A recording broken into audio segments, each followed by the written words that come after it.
Assalamualaikum Sana, saya Feby. Saya Resti. Jumpa lagi di program kita, nggak apa-apa dek. Pagi ini. Sendu-sendu gimana Seninnya? Iya, padahal tadi pagi udah cerah juga, tapi sekarang udah mulai mendung lagi. Iya, enggak tadi pagi udah keluar Cerah ya? matahari. Kalau di Stebon ada cerah sama sekali, gelap. Nggak beberapa lama lagi, Gelap setelah banget. itu gelap. Bagian ke pantai juga gelap. Nah tadi pas kalau Bibi pergi kerja tadi pantai terang Kak. Bagian di sini Hmm, gelap arah ke pantainya. gunung yang gelapnya. Kemarin tabuiknya ya Kak T ya. Iya, kemarin Ada giring acara niji puncaknya. kemarin iya kita ibu lihat di media sosial Padang Express, Instagram Padang Express, giring niji yang ikut meramaikan nyanyi di ini. Niji tuh wamen loh, Bi. Benar, Wamen. Pakai baju itu juga dia pakai baju dinas sama-sama kayak Pakai Vasco. baju dinas, pakai Bukan baju Melayu. iya benar itu. Salah. Itu pakai baju sama-sama kayak di Vasco. Dengan Vasco betul untuk memeriahkan acara kemarin. Oke, kita mulai berita kita hari ini dari apa nih? Pemerintah didesak bentuk tim independen usut penyebab kematian 5 calon manajer KDKMP saat mengikuti Latsarmil. Ada yang meninggal ya? 5 orang manajer merah putih. Ya, manajer merah putih. Tragedi meninggalnya 5 calon manajer koperasi desa atau kelurahan Merah Putih atau KDKMP saat mengikuti latihan dasar militer atau Latsarmil menuai sorotan. Koalisi Masyarakat Sipil untuk Reformasi Sektor Keamanan menilai kejadian tersebut menjadi bukti adanya persoalan dalam keterlibatan militer di ranah sipil. Koalisi yang terdiri atas sejumlah organisasi diantaranya Imparsial, Kontras YLBHI, dan Amnesty International Indonesia menilai tidak ada hubungan langsung antara pelatih militer dengan kebutuhan kompetensi pengelola koperasi. Peneliti Imparsial Ardi Manto Putra mengatakan kemampuan manajerial koperasi seharusnya dibangun melalui tata kelola organisasi, kepemimpinan partisipatif, akuntabilitas, literasi keuangan, dan pemberdayaan masyarakat. Kompetensi pengelola koperasi dibangun melalui penguasaan organisasi, bukan melalui latihan militer. Pendekatan ini sejak awal cacat konseptual karena menganggap disiplin militer identik dengan profesionalisme organisasi sipil. Ujarnya dalam keterangan tertulis pada Minggu 28 Juni 2026. Pemerintah lanjut ke halaman kedua. Koalisi menilai keterlibatan militer dalam program sipil perlu dikaji ulang karena berpotensi bertegangan dengan semangat reformasi sektor keamanan. Menurut Ardi, organisasi sipil kebutuhan ruang untuk berpikir kritis, inovasi dialog, dan pengambilan keputusan secara partisipatif. Budaya komando dinilai tidak sesuai diterapkan dalam pengelolaan organisasi masyarakat. Pemindahan budaya militer ke ruang sipil berisiko melahirkan pola kepemimpinan yang otomatis akan minim dialog katanya. Kemudian Kemenham, latihan fisik tidak berat. Kementerian Pertahanan atau Kemenham menyatakan bahwa program Latsarmil bagi calon manajer KDKMP tidak dirancang untuk mencetak prajurit. Materi pelatihan, kata Kemenhan, difokuskan pada pembentukan disiplin, integritas, dan etos kerja. Kepala Pusat Komponen Cadangan atau Kopassus Komcet Kemenhat Brigjen TNI Hengki Yuda Setiawan menegaskan, latihan fisik yang diberikan telah disusun secara terstruktur dan bukan menjadi penyebab meninggalnya peserta. Porsi sejak awal tidak berat, bahkan dalam proses rekrutmen kami menerima peserta disabilitas dan ada 4 orang yang lulus. Artinya porsi fisik bukan menjadi beban utama, yang dikedepankan adalah intelektualitas, ujarnya. Kepala Badan Pengembangan Sumber Daya Manusia atau BPSDM Kemenham Maijen TNI Ketut Gede Wetan Pastia menjelaskan, Tahap awal, pendidikan hanya berfokus pada pembentukan karakter melalui program bela negara. Aktivitas fisik yang diberikan kata dia masih berupa senam, jalan kaki, peraturan baris berbaris atau PBB, dan penghormatan militer atau PPM. Belum ada latihan fisik berat. Proses ini dijalankan secara bertahap, bertingkat dan berlanjut jelasnya. Setelah pembentukan karakter selesai, peserta akan memasuki materi manajerial. Materi koperasi dan desa diberikan oleh Kementerian Koperasi, sedangkan manajerial koperasi nelayan akan diampu Kementerian Kelautan dan Perikanan. Meski pembantahan latihan fisik menjadi penyebab korban jiwa, Kemenhan mengakui perlu evaluasi terutama dalam proses pemeriksaan kesehatan awal. Brigjen Hengki menyebutkan pihaknya telah berkoordinasi dengan Kementerian Kesehatan atau Kemenkes untuk melakukan screening lanjutan terhadap seluruh peserta. Hal ini dilakukan agar kejadian yang tidak diinginkan tidak terulang, ujarnya. Terkait tuntutan pertanggungjawaban, keluarga korban Kemenhan menyatakan tetap hadir sejak penanganan awal hingga proses pemakaman. Negara juga memberikan santunan sekitar 50 juta rupiah kepada masing-masing keluarga korban. Ya, berarti ini udah dijawab sama Kemenhannya, nggak ada latihan fisik berat. Ini ya bisa jadi. Dan mungkin tua juga. pas Umurnya awal berapa? tuh cek fisiknya mungkin nggak Agak keras. detail. Cek kesehatan, maksudnya cek kesehatannya nggak detail kali, mungkin ada penyakit bawaan mereka ini memicu pas latihan agak berat sedikit aja bikin dia drop. Umurnya ada gitu. dijelasin Enggak. disebutin ya, Kak? Rata-rata tuh umur masih muda lah. Oh. Saya manajer tuh sampai umur berapa? 55 kan? 50, iya. Dari 25 kali. Bisa juga karena iya kata kakak tadi karena ada penyakit bawaan terus karena kecapean karena itu jadi kecapean. Latihannya kayak senam, kalau orang yang ada kalau ada sakit kan memang agak berat juga tuh kan senam. Biasanya ndak ada senam atau biasanya iya. latihan Tiba-tiba ada latihan jadi badannya nggak siap. nggak terima, belum terima. Bisa jadi seperti itu. Kita lanjut ini ke Tabui ya Kak Teh ya. Sana ini di Pariaman, warga menaiki Tabui saat dibuang ke laut pada puncak pesona budaya Hoyak Tabui 2026 di Pantai Gandoriah, Kota Pariaman, Minggu 28 Juni.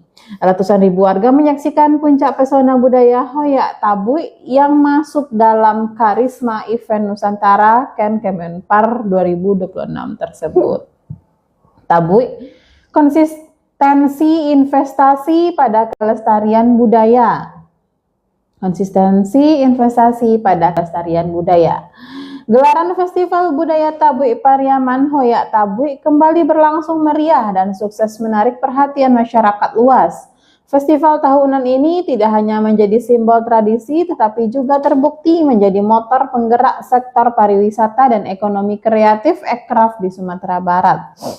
Wakil Menteri Wamen Kebudayaan RI Giring Ganesha mengapresiasi keputusan pemerintah daerah untuk konsisten berinvestasi pada kelestarian budaya lokal yang memberikan dampak nyata dan dirasakan langsung oleh masyarakat. Ketika pemerintah daerah investasi kepada kebudayaan, dampaknya ke pariwisata bisa dilihat sendiri. Tadi ada wisatawan datang dari Belanda, Jakarta, dari seluruh dunia, bahkan Amerika datang ke sini ingin lihat festival ini. Ujarnya di Pantai Gandoriah Pariaman saat puncak Tabui Pariaman kemarin. Agak beramai. Giring menyebut selain meningkat, kita lanjut ya sana ya, Tabui.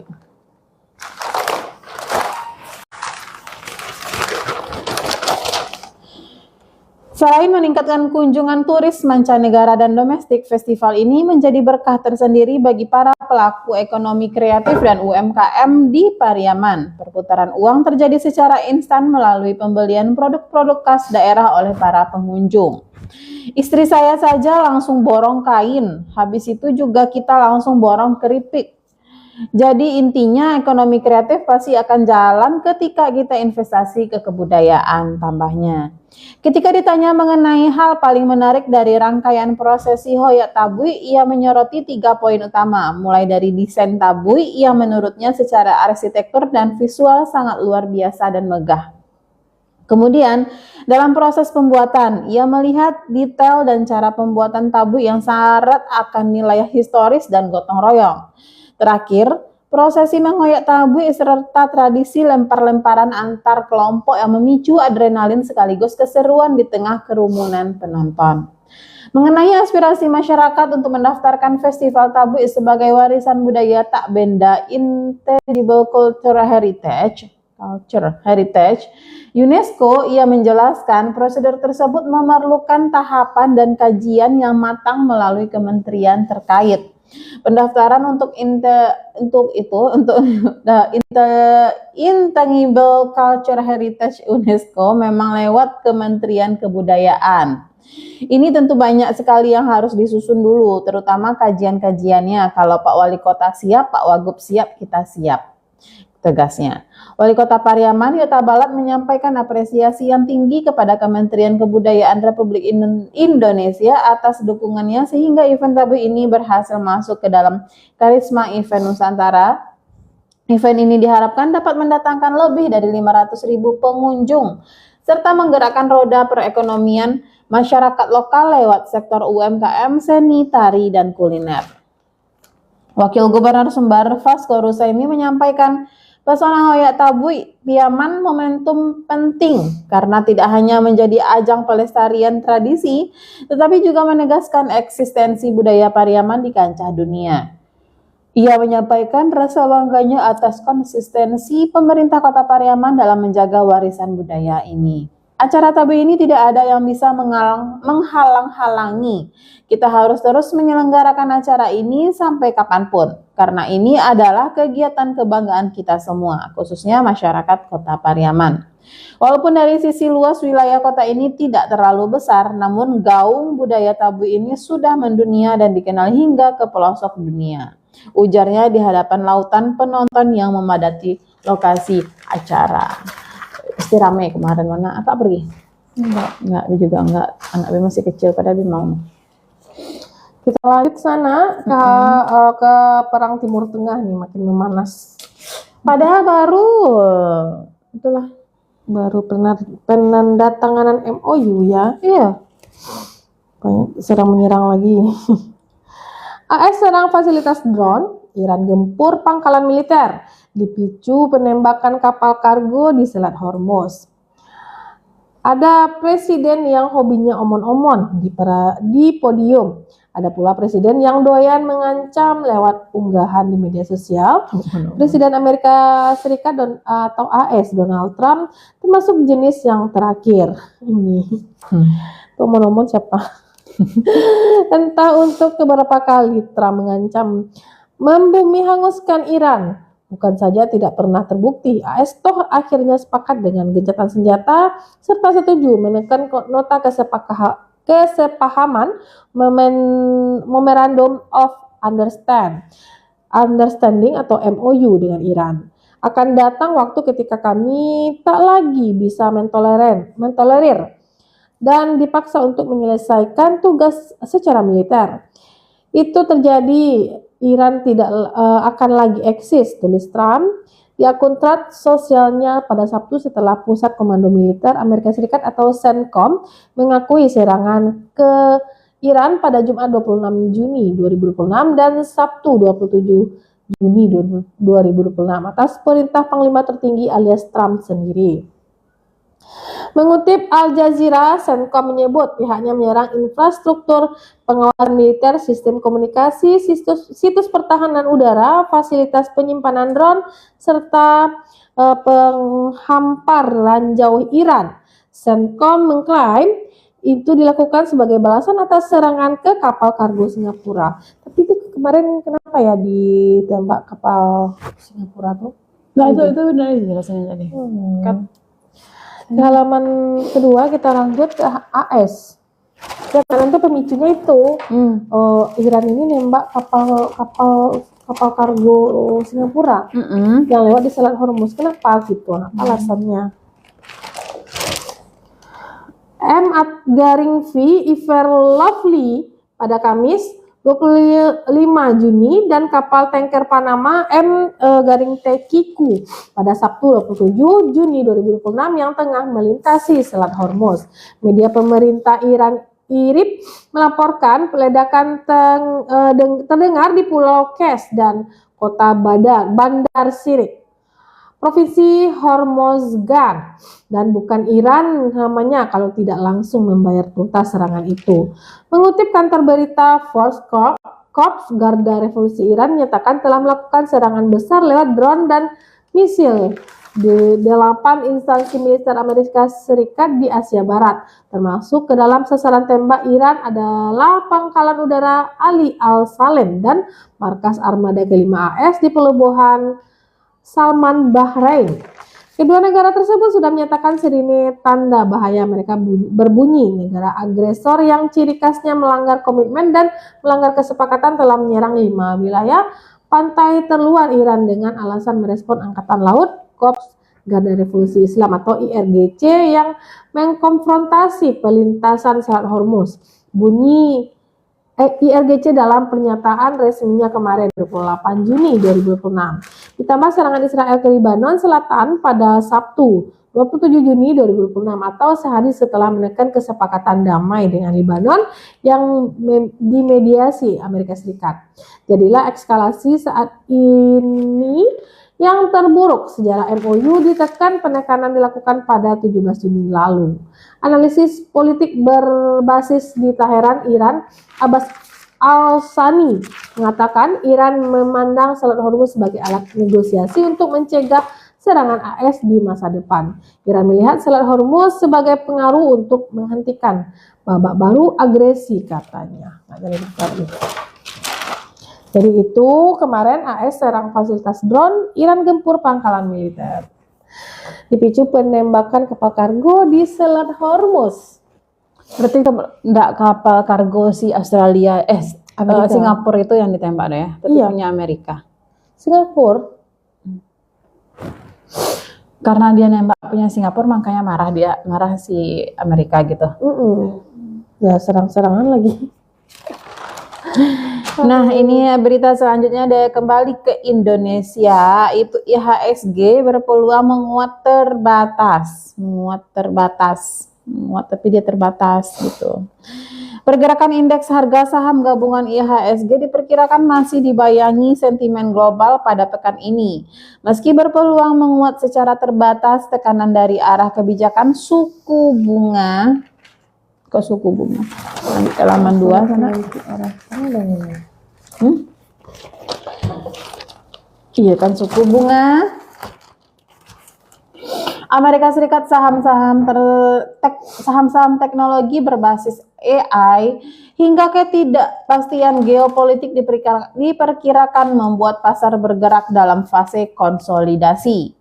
Praktisi pasar modal Hans Kueh memperkirakan IHSG bergerak pada area support 5.677 hingga 5.830 dan resistance 6.056 hingga 6.226.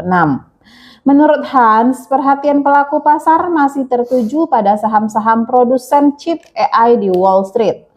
Valuasi yang sudah tinggi membuat sektor teknologi rentan terkoreksi apabila laporan keuangan emiten tidak mampu memenuhi ekspektasi investor. Dari sisi makroekonomi, pasar juga mencermati kenaikan indeks harga belanja konsumsi pribadi Amerika Serikat yang mencapai 4,1% pada Mei. Inflasi yang masih tinggi, terutama dipicu kenaikan harga energi, dinilai membuka peluang Bank Sentral Amerika Serikat Federal Reserve kembali menaikkan suku bunga pada September mendatang. Dari dalam negeri, nilai tukar rupiah juga diperkirakan masih menghadapi tekanan. Selain terdampak penguatan dolar Amerika Serikat, inflasi domestik diperkirakan meningkat setelah penyesuaian harga BBM non-subsidi. Sementara itu, cadangan devisa yang menyusut akibat intervensi Bank Indonesia turut menjadi faktor yang membebani rupiah.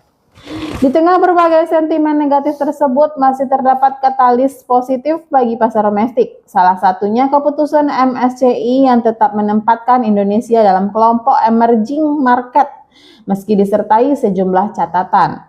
Investor juga menantikan hasil penilaian sovereign credit rating dari S&P Global yang dijadwalkan diumumkan pekan ini. Sejalan dengan pelemahan indeks, kapitalisasi pasar BEI turun 4,51% menjadi 10.302 triliun rupiah dibandingkan 10.788 triliun rupiah pada pekan sebelumnya. Di sisi lain, investor asing masih melanjutkan aksi jual. Pada perdagangan Jumat 26 Juni, investor asing mencatat jual bersih 537,25 miliar rupiah secara akumulatif sejak awal 2026. Nilai jual bersih investor asing telah mencapai 71,68 triliun rupiah. Jadi IHSG kembali menguat tapi terbatas gitu loh sana. Berpeluang menguat tapi terbatas. Kita lanjut.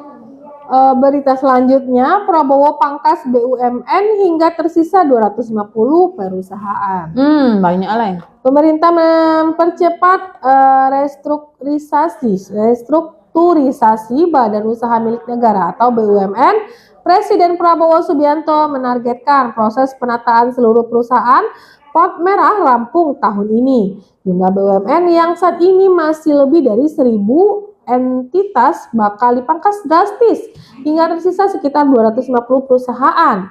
Sekarang dari 1.000 lebih BUMN kita sudah tutup lebih dari 200. Nanti tinggal sekitar 250 sampai 300 perusahaan, ujar Prabowo saat menutup Rasehan Kebangsaan di Jakarta International Convention Center atau JICC kemarin. Saat menyampaikan target tersebut, Prabowo sempat meminta konfirmasi kepada Chief Operating Officer atau COO dan antara Doni Oskaria mengenai jumlah akhir BUMN setelah restrukturisasi. Ujungnya nanti 250, jawab Doni yang juga Kepala Badan Pengaturan atau BP BUMN. Prabowo menegaskan langkah perampingan dilakukan untuk memangkas biaya operasional perusahaan negara yang selama ini dinilai tidak efisien. Menurut dia, banyak BUMN tidak memberikan keuntungan tetapi tetap membebani keuangan negara melalui biaya direksi, komisaris, dan operasional perusahaan. Bayangkan saja lebih dari 750 kita tutup. Ada 750 direktur utama, direksi, dan komisaris yang tidak lagi ada. Overheadnya seperti apa, gajinya seperti apa, ini semua uang rakyat tuturnya. Karena itu Prabowo meminta dan antara menuntaskan proses restrukturisasi pada tahun ini. Dia berharap dalam 2 tahun pemerintahannya BUMN dapat menjadi lebih efisien, transparan, dan memberikan manfaat yang lebih besar bagi masyarakat. Saya meminta dalam tahun ini harus selesai, jadi dalam 2 tahun kita akan bikin BUMN lebih efisien, lebih transparan, dan lebih bekerja untuk rakyat, tuturnya. Sementara itu Doni menjelaskan perampingan dilakukan secara bertahap melalui likuidasi, divestasi, konsolidasi, dan restrukturisasi bisnis. Yang sudah dilikuidasi sampai hari ini sekitar 167 perusahaan. Semua kami lakukan secara proper, ujarnya. Selain likuidasi, dan antara juga mengkonsolidasikan BUMN berdasarkan sektor usaha, mulai dari logistik, perhotelan, rumah tangga, hingga jasa keuangan. Langkah tersebut diharapkan menciptakan skala ekonomi yang lebih efisien dan meningkatkan daya saing perusahaan negara. Di sisi lain, proses restrukturisasi juga disebabkan sejumlah posisi direksi di BUMN masih belum terisi. Doni menyebutkan pengisian jabatan ditunda karena dan antara masih memetakan model bisnis dan kondisi keuangan masing-masing perusahaan. Kami tidak ingin tergesa-gesa, perusahaan yang masih kosong rata-rata sedang kami monitor langsung karena umumnya menghadapi persoalan yang perlu dibenahi lebih dulu, pungkasnya. Gitulah. Prabowo pangkas BUMN hingga tersisa 250.000 perusahaan, 250 perusahaan. Dari 1.000 perusahaan BUMN ini jadi nanti dipangkas menjadi 250 perusahaan saja. Sekitar 750 dihilangkan. Jadi tuh kalau dihilang kayak gitu gimana ceritanya? Biaya maksud tuh pangkas biaya kayaknya sih. Biaya kayak kan dari beberapa BUMN tuh ada beberapa juga direksinya gitu kan, gajinya berapa Dari pemerintah. dan nanti nggak ada lagi kan berapa tuh hilang berkurangnya. Berarti kalau BUMN berarti para karyawannya gimana tuh? Masih ada? Mungkin lihat itu BUMN-nya yang mana kan, Yang ada yang nggak ada hasilnya untuk negara gitu. Ini kita lanjut ke halaman ekonomi bisnis sana. Yang mana ya? Di ekonomi bisnis ada berita ada tak akurat penentu arah pembangunan ini dari gubernur. Lalu ada literasi syariah, bentengi generasi muda dari pinjol. Ini masih jadi gubernur juga sepertinya. Lalu ada industri kreatif digital Indonesia terus bertumbuh dan Honda. Oh ini Honda ya. Nah yang kita bacakan ini ada juga dari PLN.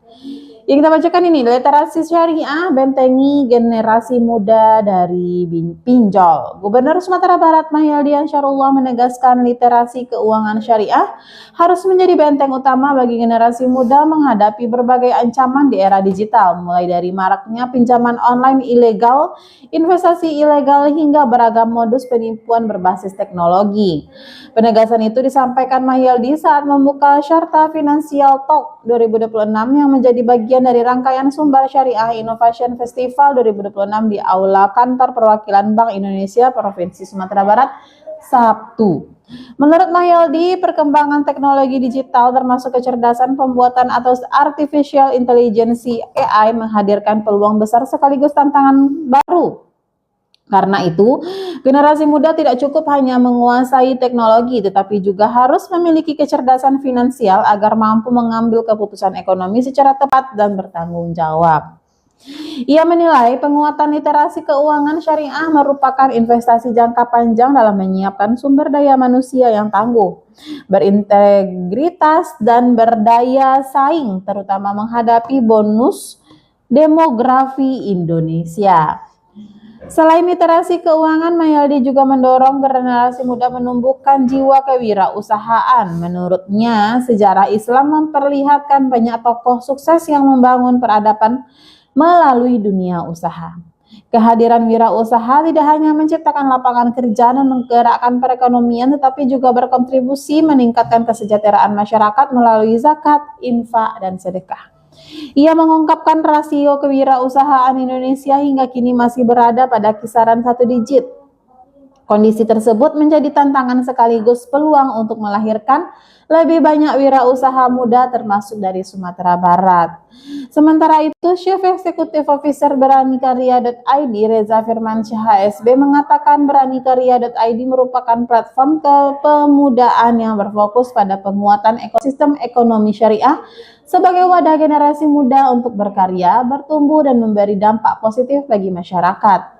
Menurut Reza, Beranikarya.id menjalankan 3 program utama, yakni penguatan literasi ekonomi syariah, peningkatan kapasitas generasi muda melalui berbagai pelatihan keterampilan, serta pemberdayaan sosial berkelanjutan melalui kolaborasi dengan berbagai lembaga dan komunitas. Melalui Shift 2026, pemerintah Provinsi Sumatera Barat berharap semakin banyak generasi muda memiliki literasi keuangan syariah yang baik, berjiwa wirausaha, serta mampu menjadi motor penggerak pembangunan ekonomi daerah yang berlandaskan nilai-nilai syariah dan kearifan lokal. Jadi itu ada Shift Syariah Financial Talk kemarin 2026 di Aula Kantor Perwakilan Bank Indonesia Provinsi Sumatera Barat sana. Itu jadi semoga apa namanya itu ya. Itu harapan gubernurnya banyak jiwa muda yang itu yang melek literasi syariah gitu. Itu sana. Aduh situ. Oke, langsung Kak. Langsung lanjut ya. Kita lanjut ke halaman Prosumbar. Festival Minangkabau dongkrak wisata gerakan ekonomi.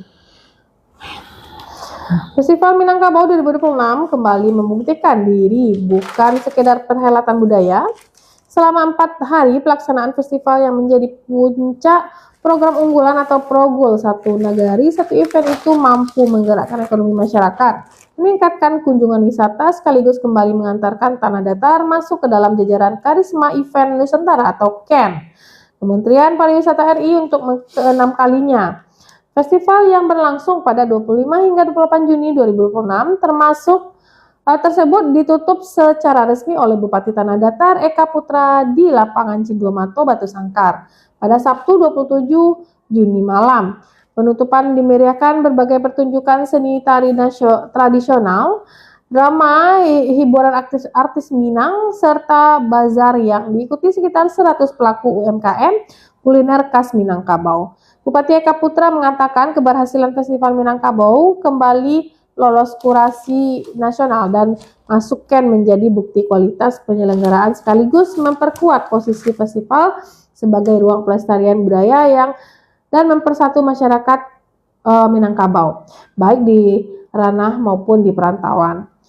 Kemudian menurutnya capaian tersebut menunjukkan besarnya dampak ekonomi atau multiplier effect yang dihasilkan sektor pariwisata. Karena itu pemerintah Kabupaten Tanah Datar berkomitmen mempertahankan dan memperkuat agenda tersebut sebagai penggerak ekonomi daerah.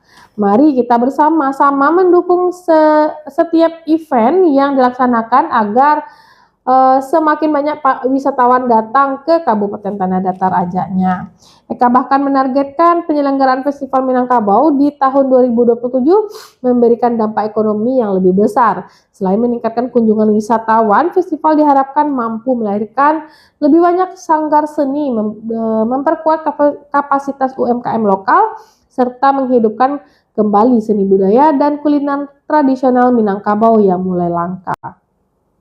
Pada kesempatan itu, Eka Putra menyampaikan apresiasi kepada seluruh panitia sponsor, tim kreatif pendukung acara, penggiat pariwisata, YouTuber, influencer, fotografer, dan insan media yang telah berkontribusi menyukseskan penyelenggaraan festival. Ia juga menyampaikan permohonan maaf apabila masih terdapat kekurangan selama pelaksanaan kegiatan. Kami juga menyampaikan apresiasi kepada seluruh tamu undangan yang telah hadir. Apabila masih dapat kekurangan dalam pelaksanaan kegiatan ini, mohon maaf, katanya. Sementara itu, Kepala Dinas Pariwisata Tanah Datar, In Henry Abbas, memastikan seluruh rangkaian Festival Minangkabau berlangsung aman, lancar, dan tanpa kendala berarti.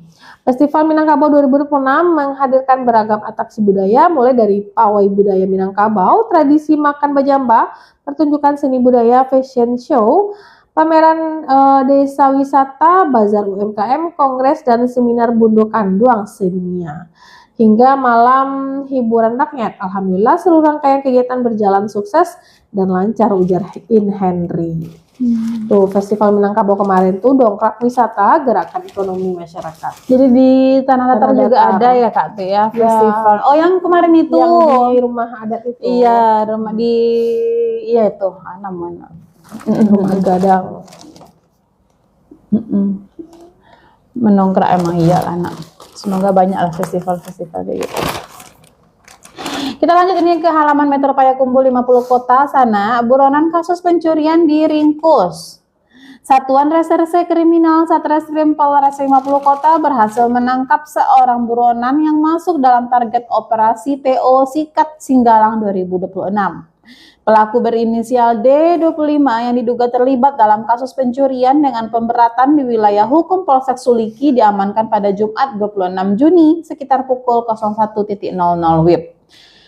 Penangkapan dipimpin langsung oleh Kasat Reskrim Polres 50 Kota Ibtu Muhammad Indra Prakoso bersama personel unit Reskrim Polsek Suliki. Pelaku yang sehari-hari bekerja sebagai sopir itu ditangkap saat berada di pinggir jalan raya Jorong Pinago, Kenegarian Limbanang, Kecamatan Suliki.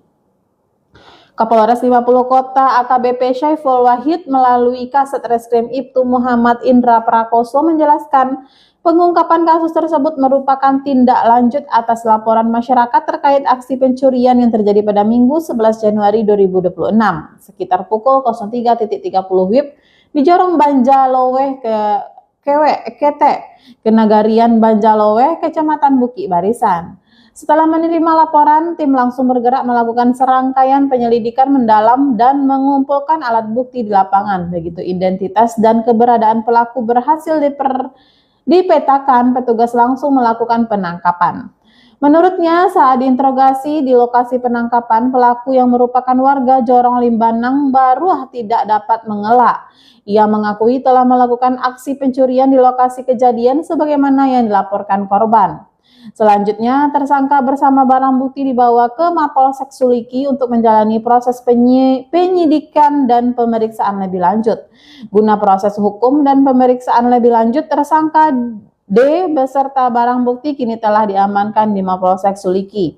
Atas perbuatannya, pelaku dijerat dengan pasal 477 ayat 1 huruf G Undang-Undang Nomor 1 Tahun 2023 tentang Kitab Undang-Undang Hukum Pidana terkait pencurian dengan pemberatan.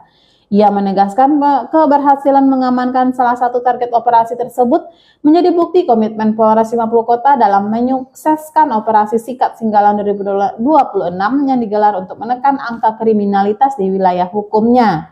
Operasi ini difokuskan untuk menekan angka kriminalitas, khususnya kejahatan jalanan dan pencurian, demi menciptakan situasi keamanan dan ketertiban masyarakat yang aman serta kondusif di wilayah hukum Kabupaten 50 Kota. Jadi itu buronan dari bulan Januari baru ketangkap sekarang, Kak T.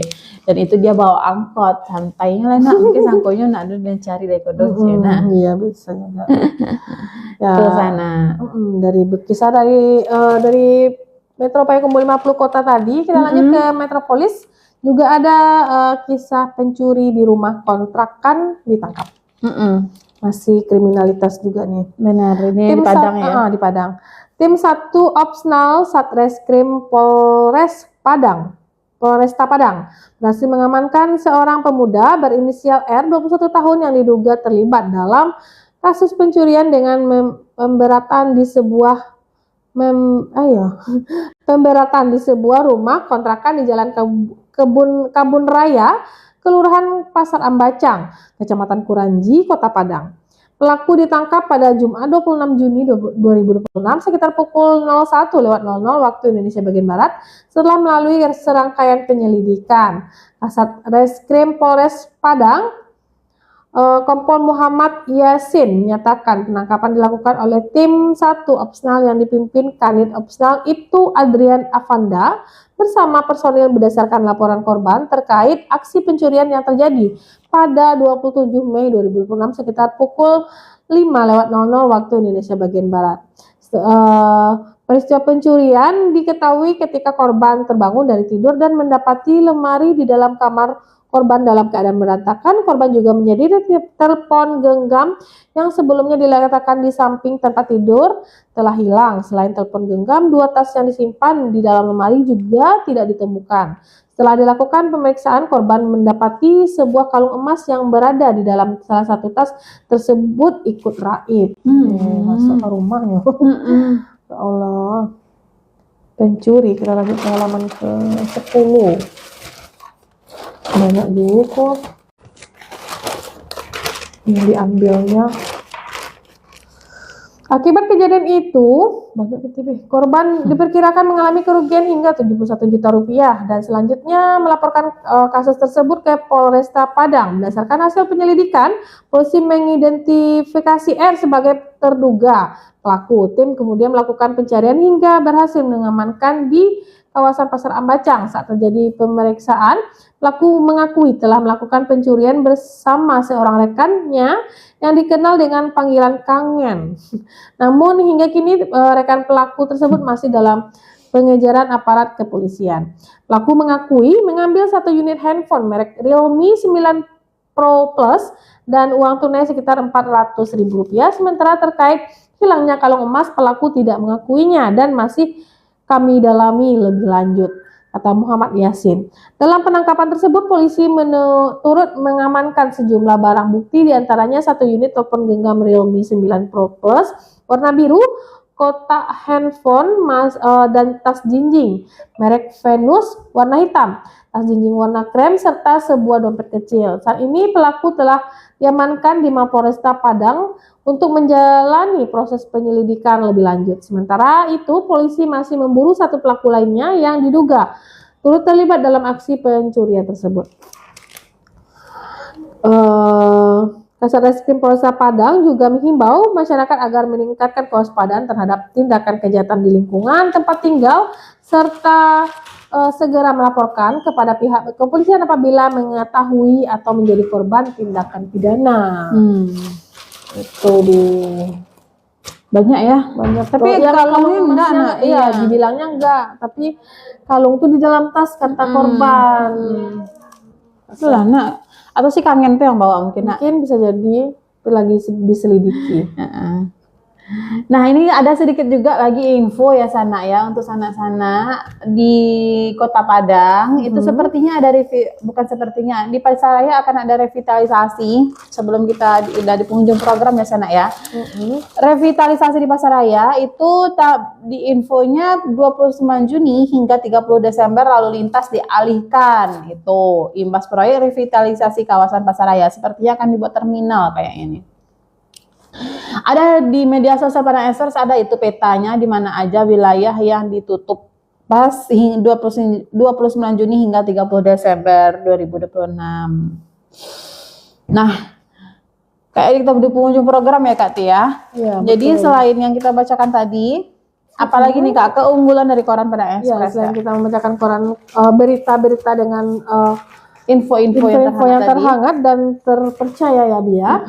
Di Padang Express bisa selain itu bisa beriklan. Contoh iklannya seperti iklan yang kecil kehilangan sana iklan baris ya Bi? Iklan baris. Ya contohnya seperti iklan kehilangan SNK motor atau BPKB motor dan mobilnya juga, atau kehilangan sertifikat rumah juga bisa diumumkan di Padang Express. Selain itu Sanak juga bisa mengiklankan produknya atau membuka lowongan, juga bisa diiklankan di Padang Express. Selain itu juga Sanak bisa berpariwara dan bereksterial ya Bia di koran Padang Express ini. Untuk informasi lebih lanjut Sanak bisa hubungi ke nomor 0821 70 70 3517 atau Sanak bisa datang langsung ke kantor kita yang beralamat di Jalan Adinegoro nomor 17A Lubuk Buaya Kota Padang. Nah, untuk informasi berlangganan bisa kemana nih? Kalau ingin berlangganan atau ingin membeli koran kita sudah tersebar ke seluruh wilayah Sumatera Barat ya Kak Tia. Betul. Dan kalau misalkan ingin yang di Kota Padang, datang langsung boleh. Kantor perwakilan kita itu ada di Jalan Raden Saleh di kantor Pos Metro Padang. Bisa Sanak beli di sana koran Padang Express. Atau kalau misalkan ingin berlangganan, bisa dapat juga hubungi ke nomor 082169089891. Di sana Sanak bisa juga nanya gimana cara berlangganan atau di mana tempat beli koran. Atau juga bisa datang langsung ke kantor pusat kita yang bilang Kak Resti tadi di Jalan Adinegoro nomor 17A Lubuk Buaya Kota Padang. Dan selain itu kalau misalkan Sanak ingin membaca koran versi digital, ini kan koran versi cetak ya Kak Tia. Jadi koran versi digital Sanak bisa akses di digital.jawa Pos. Di sana bisa baca koran versi digital kita, IPPR kita di digital.jawa Pos, juga bisa berlangganan versi digitalnya. Selain itu, kita juga ada sana misalkan ingin membaca berita versi online-nya, sana juga bisa akses di mana Kak? Di pade.jawapos.com. Pade.jawapos.com. Di sana bisa juga membaca berita terupdate apa yang ada hari ini ya Kak ya. Betul. Dan misalnya BMKB juga ada. Selain itu kita juga ada media sosial. Media sosial kita apa jadi Kak Teh? Media sosial kita ada di Instagram, TikTok, Twitter, Facebook dan YouTube. Nah untuk pencariannya Sanak bisa ketik Padang Express, @Padang Express ya lalu follow atau ikuti, kemudian like, komen, dan share. Dan jangan lupa juga subscribe YouTube kita. Benar. Nah, kayaknya jangan lupa saksikan terus ya Kak Tia Ya. program kita setiap hari apa, Kak? Hari Senin hingga Jumat pukul 10 hingga pukul 11 siang langsung live di TikTok pada Express. Besok kita berjumpa lagi. Iya. Besok kita berjumpa lagi. Mohon maaf jika ada salah kata. Assalamualaikum Sana. Dadah. Oh ya, lupa. Terima kasih Sana yang sudah berkomentar.